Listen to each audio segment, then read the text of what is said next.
Iván, si Ok, vamos a ver. presa. Soy médico acá de la UIS y soy neurólogo de la Javeriana. Y hoy vamos a hablar de células madre, terapias con células madre en enfermedades neurológicas autoinmunes. Más específicamente vamos a hablar del trasplante de médula ósea en enfermedades neurológicas. Hacemos la aclaración de autoinmunes porque hay otras indicaciones de trasplante de médula en enfermedad neurológica, pero son indicaciones no autoinmunes, en las cuales yo no tengo ninguna experiencia y por eso no vamos a hablar de ellas el día de hoy. No tengo conflictos de interés en relación a esta charla, no hay nada para declarar. Y este es un sumario de lo que vamos a hablar el día de hoy. Vamos a mencionar cuáles son los tipos de terapias.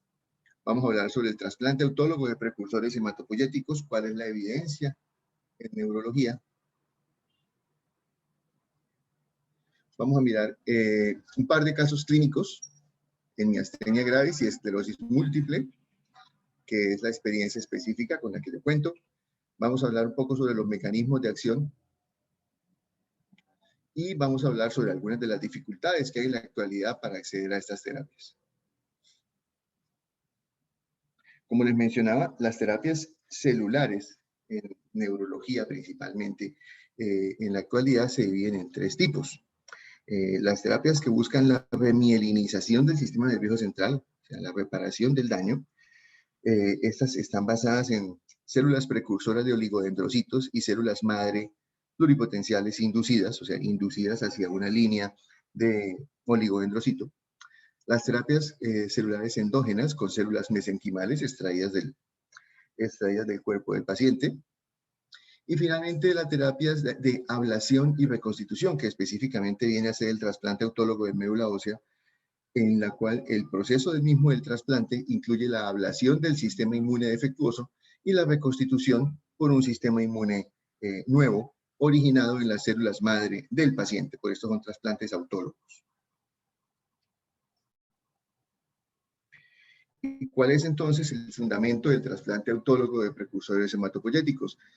Valga decir que las enfermedades autoinmunes afectan en su conjunto a un 8-10% de la población en prevalencia de por vida, y en forma muy gruesa podemos decir que se producen por una respuesta inmune anormal contra el propio cuerpo con la activación de células B y T autorreactivas, y que esto, uno de los factores más importantes, está en la pérdida de tolerancia por parte de los linfocitos T y B, que puede ser por una pérdida de tolerancia por la célula autorreactiva o por un fallo en la función de los linfocitos T reguladores que se deben encargar de controlar esta respuesta anormal. Y aunque hay muchas terapias en la actualidad, la inmunosupresión crónica se continúa asociando con una reducción en la calidad de vida, toxicidad acumulada y comorbilidades secundarias.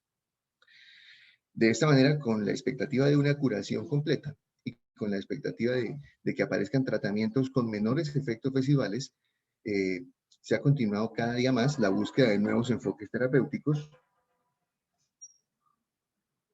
Ustedes ya conocen muchos de ellos, las terapias biológicas, las terapias como los inhibidores de las quinasas ya, que buscan hacer una inmunosupresión muy específica y en algunos casos célulo-específica.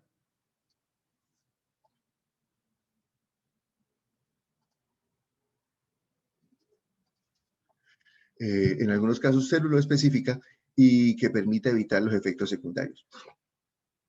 De esta manera, el trasplante autólogo busca reemplazar el sistema linfoide y mieloide por uno nuevo, derivado de las células de un donante. En este caso hablamos de un trasplante halogénico, o de un propio paciente y hablamos de un trasplante autólogo. El trasplante autólogo nace para el manejo de las enfermedades hematológicas y se está usando en enfermedades malignas hematológicas desde hace más de 50 años. En la actualidad, en patología autoinmune, el único que se utiliza es el trasplante autólogo.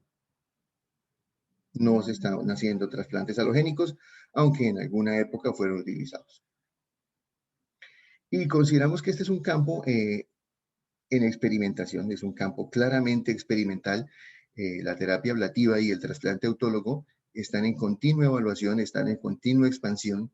El campo donde más se utiliza, como veremos ahora, es en la esclerosis múltiple, pero están creciendo los casos en otras enfermedades neurológicas autoinmunes.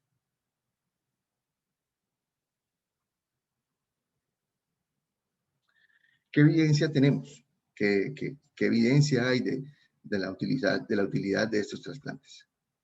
Voy a hablar primero en enfermedades mielinizantes. Y el prototipo de la enfermedad mielinizante es la esclerosis múltiple, no tan frecuente en Colombia, donde por su incidencia y prevalencia es una enfermedad huérfana. Sin embargo, en otros países del mundo constituye un verdadero problema de salud pública. En Colombia, de todas maneras, la incidencia de la enfermedad ha ido aumentando y en la actualidad no es una enfermedad tan poco frecuente y estamos hablando que en Colombia ya puede haber de 4.000 a 5.000 pacientes con esclerosis múltiple, que ya no es un número despreciable, teniendo en cuenta la discapacidad y los altos costos que esta enfermedad conlleva.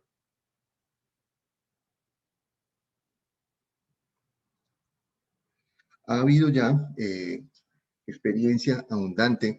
En el mundo hay más de 2.500 pacientes con trasplante autólogo de médula ósea para manejo de esclerosis múltiple. Se empezaron a llevar a cabo ya hace más de 13 años, los primeros ensayos. Pero ya también han aparecido ensayos que buscan adquirir un mayor nivel de evidencia. Este, por ejemplo, del año 2019 en JAMA, era un ensayo aleatorizado en pacientes con esclerosis múltiple recurrente remitente, la variedad más común, con un trasplante hematopoyético no mieloablativo, o sea, es un trasplante que no tiene una intensidad tan alta que permite reducir las comorbilidades propias del trasplante. Aquí podemos observar el grupo, la tabla 1, la distribución de los pacientes.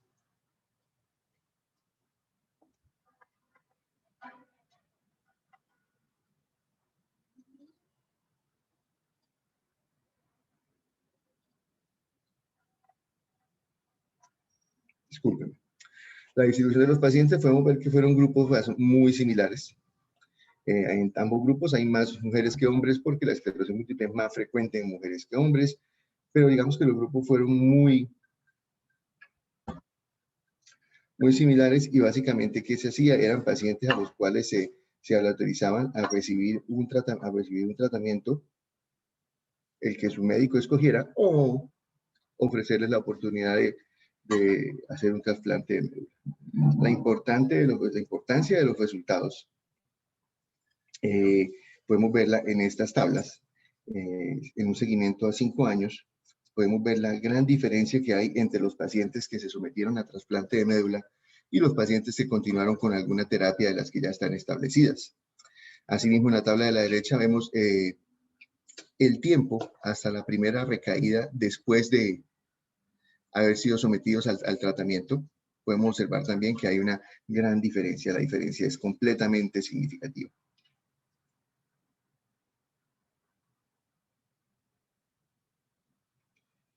¿Y cuáles fueron los puntos clave de este estudio? La pregunta que si el trasplante de médula era más efectivo que las terapias actuales.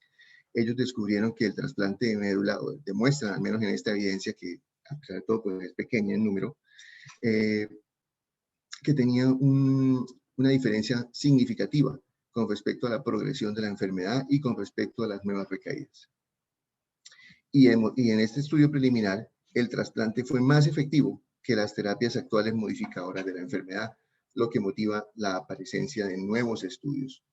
Estos nuevos estudios están en curso. En la actualidad está corriendo en Estados Unidos un estudio fase 3 con todos los requisitos, aleatorizado, no es controlado por aleatorizado a 2 grupos, no hay un placebo de trasplante de médula, pero los evaluadores sí están ciegos con respecto a qué terapia está recibiendo el paciente. Es un estudio multicéntrico con 5 años de evolución y que se esperaba que sus resultados aparecieran para el año 2023, porque empezó desde hace ya 2 años más. Sin embargo, este estudio se demoró por la pandemia. No sabemos en este momento cómo está el reclutamiento de este estudio, pero esperamos los resultados en forma importante. Hay también cohortes de seguimiento.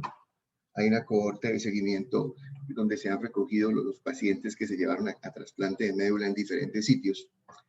Esta cohorte, que cuenta al momento en que se presentó en el 2017 en JAMA, tenía 281 pacientes con trasplantes entre el año 95 y el año 2006, con una mortalidad asociada del 2.8%, con una supervivencia libre de enfermedad a 5 años del 46%. Esto es, los pacientes no recibían ninguna terapia. Y encontraron qué factores les daban un pronóstico favorable a estos pacientes para tener un buen desenlace. Era la menor edad, que tuvieran formas recurrentes en lugar de formas progresivas, que tuvieran un menor número de terapias previas y que estuvieran menos discapacitados. El EDSS es la escala que marca la discapacidad de un paciente. Va de 1 a 10, y entre más bajo esté el puntaje, menos discapacitado está el paciente. Existen experiencias también en Latinoamérica. Este es de un grupo en estos pacientes. Son pacientes con terapia, con esclerosis múltiple recurrente, sometidos a un proceso de trasplante. Ellos lo mencionan como un trasplante de baja intensidad. Y lo que podemos observar es, en esta tabla, es el cambio en la escala de discapacidad 12 meses después del trasplante. Observamos que hay un gran grupo de pacientes que presentan una disminución muy significativa en su escala de discapacidad. Esto es básicamente la base de datos del EBMT. El EBMT es el Consorcio Europeo de Médula Ósea.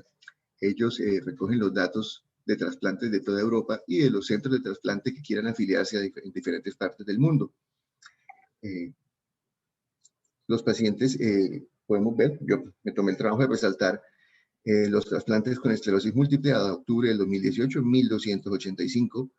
Pueden también observar que hay todo un número de patologías autoinmunes que también se han llevado a trasplante de médula ósea, en lupus, en polimialgia, en Sjögren.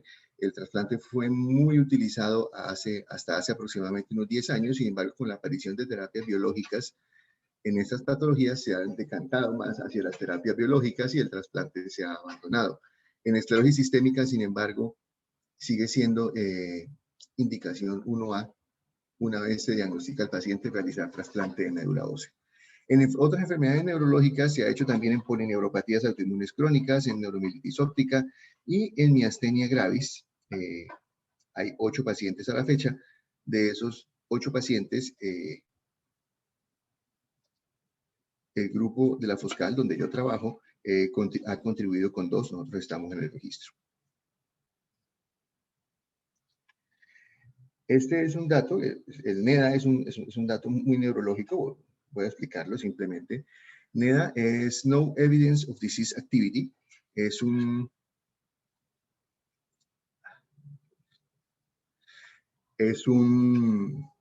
indicador de qué tan efectiva es una terapia. Una vez que se inicia la terapia, se evalúa al paciente y lo que uno no quiere es que haya nuevas lesiones en resonancia, que el paciente no tenga recaídas y que el paciente no tenga aumento en la discapacidad. Entonces, esta medida es un compuesto donde se evalúan esos 3 criterios. Si el paciente cumple con esos 3 criterios cada año, después del inicio de una terapia nueva, se dice que el paciente está en NEDA. Y en esta tabla lo que podemos ver es qué porcentaje de pacientes se mantienen en NEDA con las diferentes terapias. Y podemos observar que ni las terapias más potentes y modernas, como son el alemtuzumab, el cladribine o el ocrelizumab, tienen NEDAs comparables con los diferentes ensayos de pacientes que han sido sometidos a trasplantes de médula ósea. Esto es una NEDA a 2 años. Observamos que a 2 años las mejores terapias actuales tienen un NEDA cercano al 50, mientras que las terapias de trasplantes con médula ósea, todas tienen NEDAs por encima del 60-70%.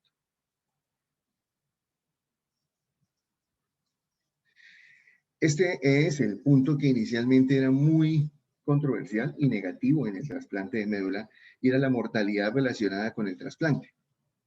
Sin embargo, los estudios han permitido aclarar, y en la actualidad ya sabemos que en esclerosis múltiple y en enfermedad neurológica no se necesitan acondicionamientos pretrasplante tan severos, que eran los que ocasionaban ablaciones medulares muy severas e inducían la mortalidad. Entonces podemos observar que en los años anteriores a 2005, la tasa de mortalidad era más alta que en todos los pacientes posteriores al 2005. Y eso se debió a que después del 2005 se abandonaron las terapias que eran mieloablativas y se empezaron a usar trasplantes donde solo se incluían terapias linfoablativas que son de menor severidad. ¿Cuáles son las indicaciones del trasplante? Las indicaciones del trasplante, la esclerosis múltiple agresiva, severa, con un deterioro rápido, que constituye un 10% de todos los casos, aunque la definición es variable. La esclerosis múltiple refractaria al tratamiento es la enfermedad que continúa avanzando a pesar de una terapia adecuada. Y la esclerosis múltiple progresiva. Debido a que no toda la progresión depende en forma exclusiva de procesos neurodegenerativos. Los estudios con células anti-B han demostrado que aún las formas progresivas se mantiene un porcentaje de inflamación. ¿Cuáles son los candidatos a trasplante autólogo? Son pacientes con una enfermedad desde el inicio tan severa que va a generar alta mortalidad o incapacidad. Enfermedad que no responde a tratamientos convencionales, y este es uno de los puntos más importantes. El trasplante se recomienda realizarlo antes de que haya un daño permanente en órgano blanco, lo que implique un beneficio clínico significativo sin esperar a ir uno más allá de segundas o terceras líneas de tratamiento, porque en las fases iniciales se llevaba trasplante autólogo a pacientes con escalas de discapacidad muy altas, donde aunque la enfermedad se detenga, el paciente ya está discapacitado. En la actualidad se está trabajando en llevar a los pacientes a trasplante cuando los pacientes aún no están tan discapacitados. De esta manera, la experiencia que hay recogida en esclerosis múltiple permite seleccionar unos criterios que nos muestran cuál es el perfil ideal de un paciente. Es un paciente con una enfermedad por un periodo corto de tiempo, donde demostremos que hay actividad inflamatoria reciente, bien sea por recaídas o por imágenes en resonancia. Pacientes menores a 45 años cuya enfermedad lleve menos de 10 años, en la actualidad se está considerando incluso menos de 5 años de enfermedad, con una escala de discapacidad menor a 6 o hasta 6.5 si llegó a ese puntaje en forma reciente y todavía hay actividad inflamatoria. Que haya fallado a no más de 2 terapias. Un paciente que ya ha pasado por más de 2 terapias convencionales es un paciente que ya por lo general no tiene una buena evolución, que no tenga comorbilidades significativas y que todavía esté en condiciones de tomar la decisión del trasplante por su cuenta, que no tenga deterioro cognitivo.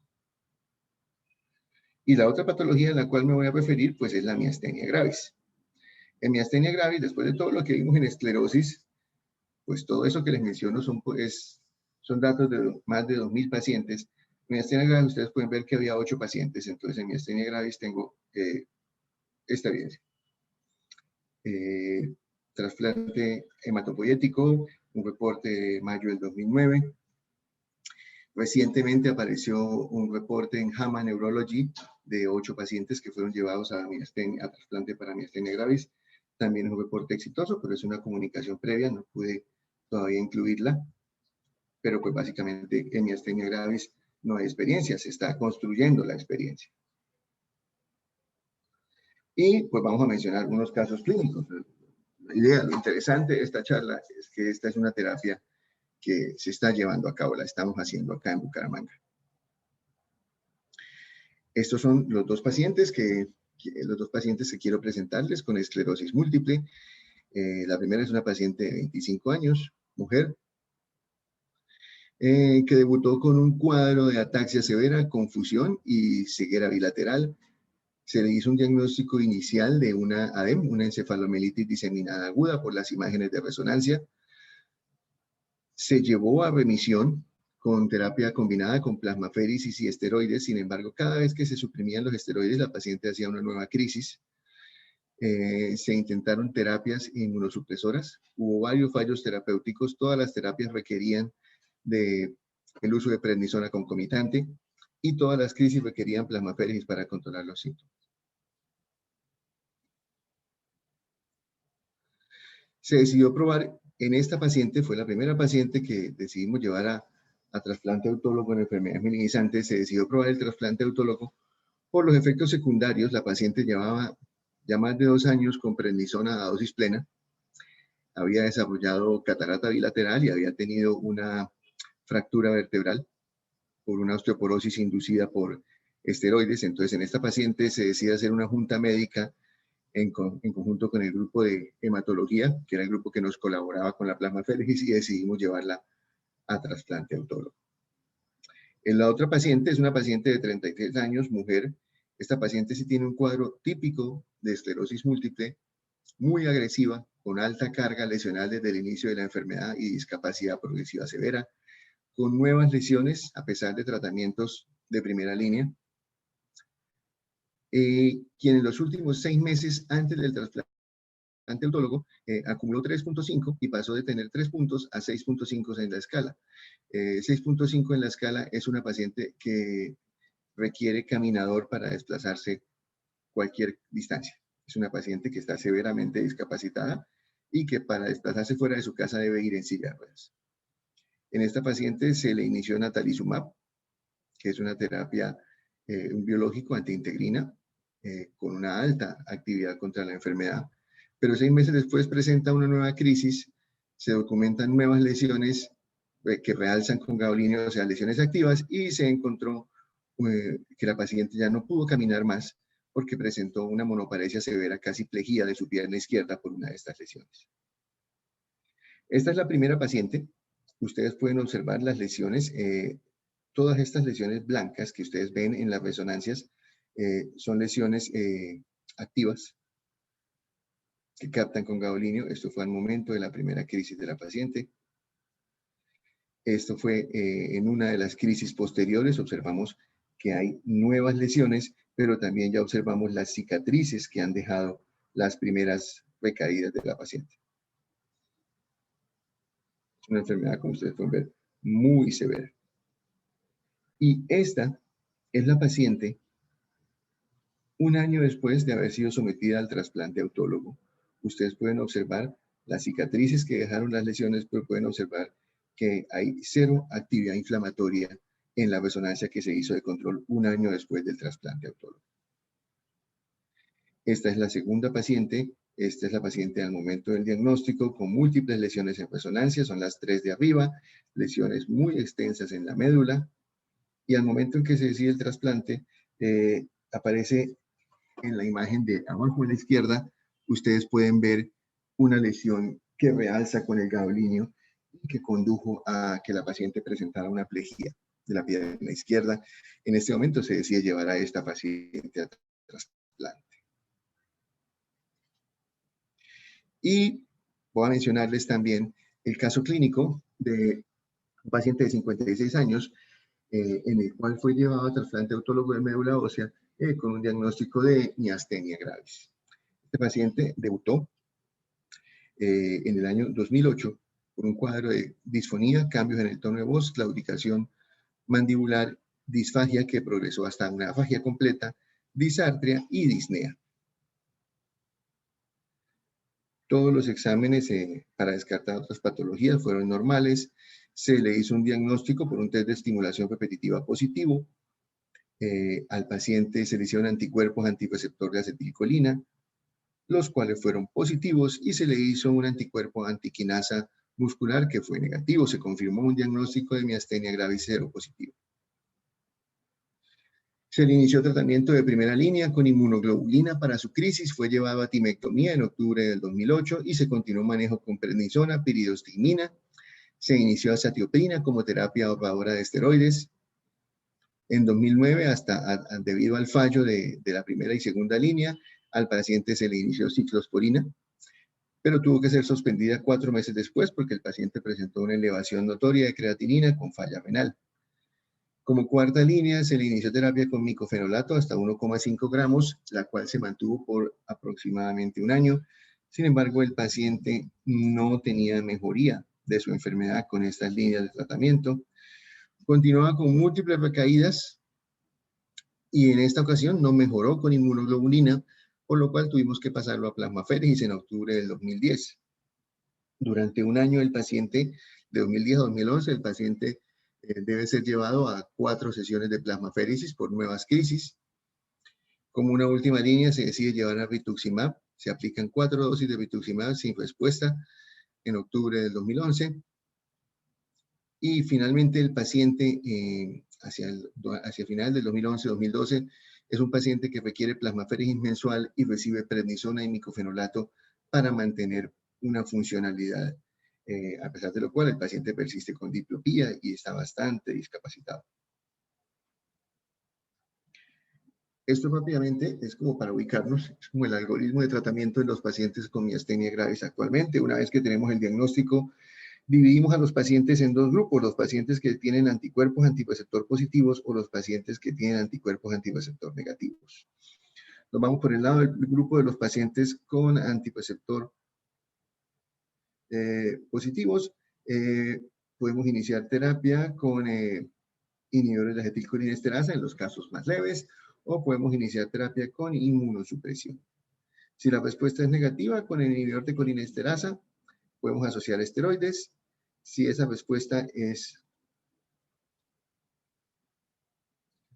negativa, tendremos que pensar en otras terapias inmunosupresoras o definitivamente, dependiendo de la respuesta, vamos a tener que irnos finalmente hacia nuevos abordajes terapéuticos. Y en todos los casos tenemos en cuenta el uso de plasmaféresis o inmunoglobulina para el manejo de las crisis o en los episodios de deterioro de la miastenia gravis. Este paciente pasó por todos los pasos y debía mantenerse con inmunoglobulina y plasmaféresis permanentemente para evitar que hiciera deterioro y entrara en crisis. Como sexta línea de tratamiento, se le ofreció a este paciente la posibilidad de un trasplante de progenitores hematopoyéticos. Después de buscar opciones de tratamiento, se encontró que estaba mencionado como una opción clínica en la guía de la Sociedad Europea de Trasplante. Este fue el primer trasplante que realizó el grupo. Se hizo un ajuste institucional del trasplante, se pidió la segunda opinión de otro grupo experto.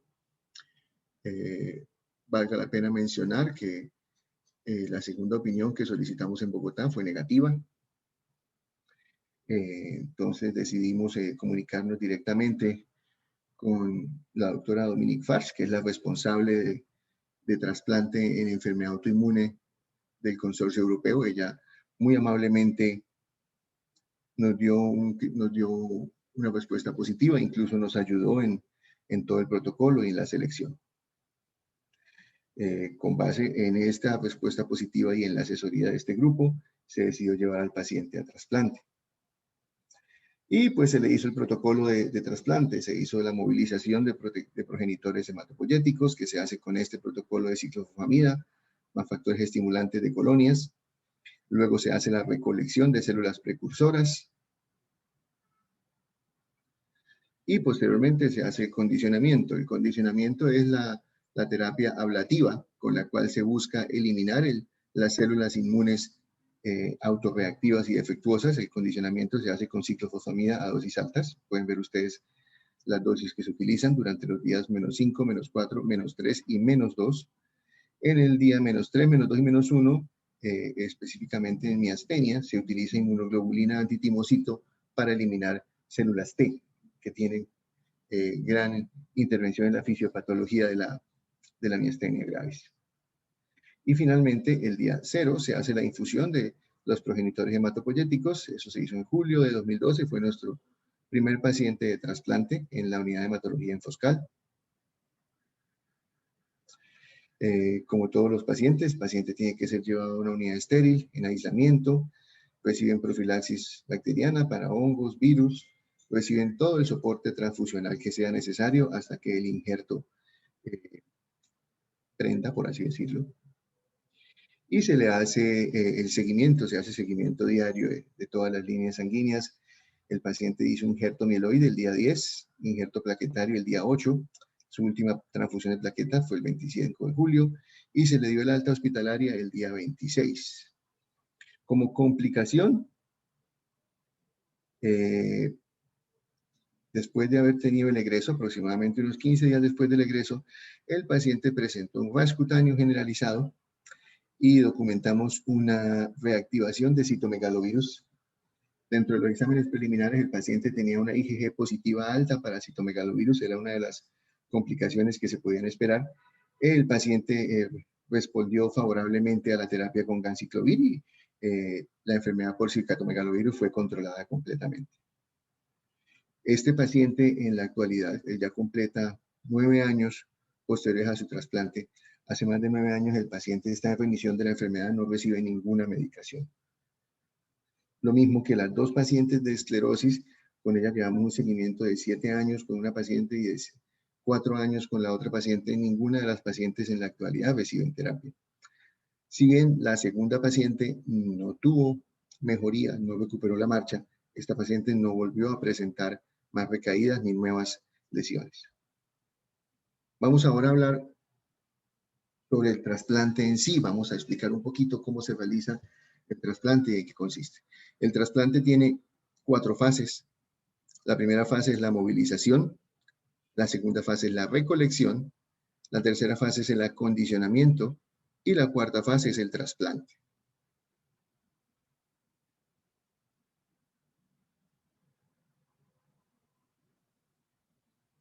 Este, por ejemplo, es el protocolo que se sigue en la unidad.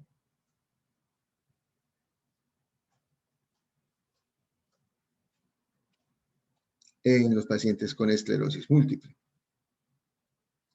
Se hace una movilización con ciclofosfamida y un factor estimulante de colonias. Esto genera una salida de precursores hematopoyéticos a la sangre periférica, de donde pueden ser captados por medio de aféresis y son almacenados. Posteriormente se hace un condicionamiento que es inmunoablativo, no es mieloablativo. Con este protocolo, este es el protocolo de esclerosis, el anterior era el protocolo de miastenia gravis. Posteriormente se hace el injerto autólogo. El injerto autólogo se hace con las células que previamente fueron recolectadas. Y en algunos pacientes se hace depresión de células T, lo que les mencionaba, dependiendo del caso, dependiendo de la patología. Específicamente en miastenia gravis es necesario utilizar inmunoglobulina antitimocito, siempre. Estas son las fases del trasplante, como les menciono, teniendo en cuenta, esto es una línea de tiempo. Tenemos la movilización con ciclofosfamida y factor estimulante de colonias. Aquí tenemos, aquí observamos cómo van siendo los rangos normales de esas células blancas. Luego de la movilización, se hace una leucaféresis para captar los precursores hematopoyéticos y se hace una criopreservación. Luego viene el condicionamiento. El condicionamiento produce una ablación de las células. Los pacientes quedan severamente inmunosuprimidos, van a requerir, después del trasplante, van a requerir la profilaxis, van a requerir todo el soporte transfusional para evitar sangrados, para evitar anemia. Y los pacientes continúan aislados hasta que se observa el injerto. El injerto es cuando en los controles de sangre observamos que las líneas celulares empiezan nuevamente a aumentar. Y la salida se hace en promedio entre la tercera y la cuarta semana de haber hecho el trasplante, si no se presenta ninguna complicación. ¿Cuáles son los mecanismos de acción que se han propuesto? Hay unos mecanismos de acción que están asociados al acondicionamiento. Obviamente, si vamos a usar una terapia inmunosupresora, inmunoablativa, pues vamos a tener una ablación del sistema inmune autorreactivo. Hay una destrucción de los clones autorreactivos de linfocitos T en forma muy notoria, y va a haber una reducción de los linfocitos B también, y va a haber una reducción de las células del sistema inmune innato. Asociado a la reconstitución, o sea, asociado al injerto, lo que observamos es que se presenta una especie de reset del sistema inmune. Hay un aumento en el repertorio del receptor de células T, o sea, en esos pacientes con autoinmunidad, antes del trasplante, lo vamos a ver ahora, hay una gran cantidad de linfocitos autorreactivos que responden todos a un mismo epítope, a un mismo antígeno. Se ha perdido la diversidad en el repertorio de ese receptor. Después de esto, el linfocito queda nuevamente, es un linfocito naive, que va a tener nuevamente un gran aumento en su repertorio, como era antes de iniciar la patología autoinmune. La población de linfocitos se va a reconstituir y aumenta el fenotipo de células T reguladores, que se conoce por expresar CD4, CD25, FOXP3. Va a aumentar los linfocitos supresores, van a aumentar los linfocitos B naive, y el patrón de la respuesta humoral por lo general se observa que hay un cambio de TH1 hacia TH2. Eso es lo que yo les mencionaba. A nivel del timo, en los pacientes con autoinmunidad crónica hay una disminución de las células T naive. La inmunoablación elimina las que quedan, pero después del trasplante hay un aumento en la expresión de esas células T naive. A nivel de los órganos linfoides, se eliminan los linfocitos T y B, que son autorreactivos y que reaccionan a estas células presentadoras de antígeno, y son reemplazados por linfocitos T reguladores. A nivel de médula ósea, aparecen células B naive, se disminuyen las células plasmáticas de memoria que están generando la autoinmunidad crónica. Y esto, digamos, es cómo evolucionan esos mecanismos de acción a lo largo del tiempo, porque una vez que se hace el trasplante, se han podido observar cambios en el sistema inmune hasta 2 años después. Entonces, el cambio inicial es la destrucción del repertorio inmune patogénico. En los primeros 6 meses va a haber una expansión homeostásica y va a haber lo que se conoce como una reexperiencia antigénica. Es como si se hiciera luego nuevamente el proceso de tolerancia, donde esas células inmunes naive van nuevamente a aprender a reconocer los antígenos del cuerpo. Pero en este caso se va a producir un aumento al mismo tiempo de la regulación inmune. Entonces, al mismo tiempo que hay una expansión de estas células T naive, hay una expansión de todo el repertorio regulador, tanto de linfocitos T reguladores como linfocitos B reguladores y natural killer reguladores. En los pacientes con esclerosis múltiple se detecta nuevamente una función en el timo en los pacientes que han sido sometidos a timectomía, como el caso de nuestros pacientes con miastenia gravis. La expansión tímica se lleva a cabo en órganos linfoides periféricos. Y finalmente, después de 2 años, cuando se hace un estudio por citometría de flujo, se observa que el repertorio inmune es un repertorio mucho más variado que el paciente tenía previo al trasplante autólogo. Aquí, una vez más, observamos cómo en un paciente con una enfermedad autoinmune activa, la diversidad del receptor de células T se ha disminuido y más de la mitad de los linfocitos van a responder van a ser linfocitos reactivos de autoinmunidad.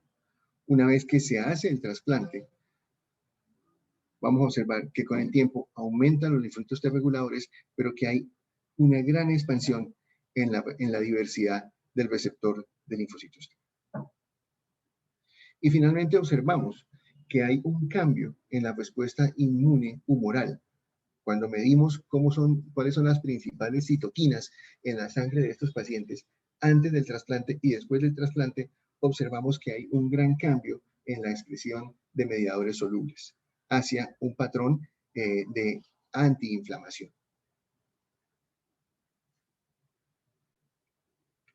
Esto finalmente es para demostrar cómo hay un cambio en la población sanguínea, donde previo al trasplante observamos una gran cantidad de células T autorreactivas, y las pocas células T reguladoras eran defectuosas. Con el tiempo observamos que después del trasplante, observamos cómo hay un cambio, hay un aumento de células T reguladoras, hay células T de memoria que ya se recuperan y que dejan de ser defectuosas, recuperan su función. Al aumentar la función de las células T reguladoras, automáticamente ellas inducen una disminución de las células T autorreactivas y hay un aumento en las células T reguladoras naive en el timo. Esto se observa de 1 a 2 años después, y esto es obviamente en los pacientes pues, que tienen timo. Los pacientes con miastenia que fueron timectomizados, no se observa el mecanismo a nivel del timo, pero se observa a nivel de otros órganos linfoides. Finalmente, ¿cuál es el papel en la actualidad del trasplante autólogo? No solo en esclerosis múltiple, sino en otras patologías autoinmunes. Lo que nosotros esperamos, si comparamos eficacia y toxicidad, es que hemos observado que cada vez ha aumentado la eficacia de las terapias. Sin embargo, en la actualidad también ha aumentado la toxicidad de las terapias. Y tenemos varios grupos de trasplante. El más antiguo eran trasplantes de alta intensidad de ablación que tenían una eficacia altísima, eficacia de más del 90% en remisión de la enfermedad, con toxicidad y con un riesgo de mortalidad que es inaceptable. A medida que se han ido disminuyendo la intensidad de las terapias, se ha conseguido una disminución en la toxicidad, manteniendo una eficacia aceptable. Lo que se quiere obtener es aquí donde está la estrellita, mantener una eficacia muy alta con una toxicidad muy baja. Ese, digamos, es como la meta que se está haciendo en la actualidad, mejorando los protocolos y disminuyendo la intensidad de las terapias que generan el acondicionamiento del paciente. ¿Cuáles son los retos que hay para los grupos que están trabajando en trasplante autólogo? No hay ningún patrocinio de los estudios porque el trasplante autólogo no lleva el sello de casas farmacéuticas. Hay factores asociados al personal médico. El trasplante autólogo compite con los productos de las casas farmacéuticas. No hay todavía un buen trabajo interdisciplinario que es vital. Hay factores relacionados al paciente. Las tasas de reclutamiento para trasplante autólogo son bajas por desconocimiento del paciente y por desconocimiento de los especialistas.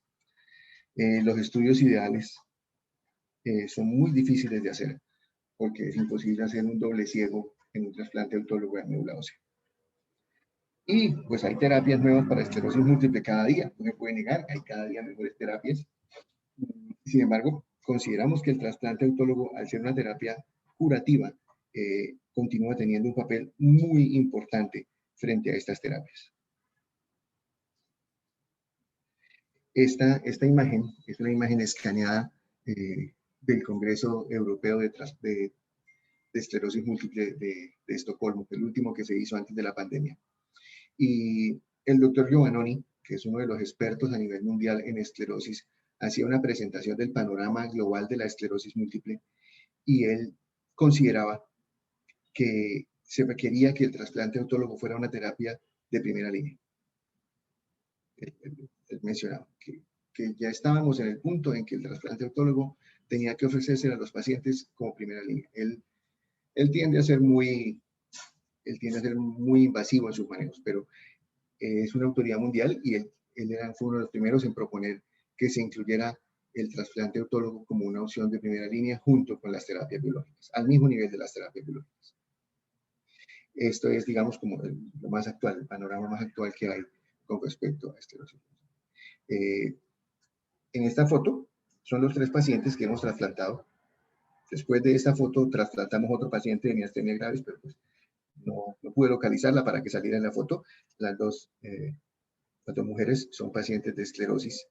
El señor de la derecha es el paciente de miastenia gravis. Esta foto es tomada, por supuesto, con la autorización de ellos.